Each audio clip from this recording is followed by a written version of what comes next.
გაიღიმე შენ მზესავი თანათები, ღიმილი გიხდება, ასეთი პოზიტივით ეგებებოდნენ დღეს ბათუმელებს ხელოვნების სასწავლო უნივერსიტეტის სტუდენტები.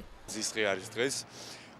ჩვენ ხელოვნების უნივერსიტეტმა გადავწყვიტეთ, რომ ამ დღესასწაულს მივუძღვნათ ერთი პატარა მსვლელობა და გვინდა უბრალოდ ხალხს უთხრათ, რომ გაიღიმეთ ხალხო. პოზიტივის მხარდამჭერებმა დღეს სპეციალური სტიკერებიც დაარიგეს და მოსახლეობას ღიმილის სხვებისთვის გაზიარებისაკენ მოუწოდეს. ვფიქრობთ, რომ კარგი იქნება, პოზიტივი არის. გაიღიმე ერთი და გადაეცი სხვას. ყველამ უნდა გავიღიმოთ და ძალიან პოზიტიური არის და ურჩევ ყველას, რომ გაიღიმონ. ცხოვრება ღიმილით იწყება. 5 წუთიანი გაღიმებაც ძალიან დიდ რამეს ნიშნავს. ანუ მოახერხეს ახალგაზრდებმა ნამდვილად მოახერხეს, კი.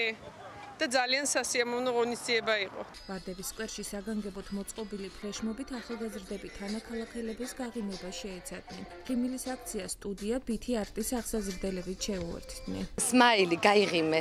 ჩვენ ხელოვნების სასწავლო უნივერსიტეტის სტუდენტებთან ერთად გადავწყვიტეთ გაგვეკეთებინა ეს სპონტანურად 2 დღეში ფლეშმობივით პატარა ნომერი და იცეკვებენ ჩვენი სტუდენტები მოკლედ. აქ არის კიდევ ჩართული სტუდია ბითი არტი, რომელიც გაახალისებს და გააღიმებს ბათუმის მოქალაქეებს. ეს მიიღებს ტრადიციულ ხასიათს. ღიმილის საერთაშორისო დღე ბათუმში წელს პირველად აღინიშნა. სტუდენტები მსგავსი აქციის მოწყობა სამომავლოდაც გეგმავენ.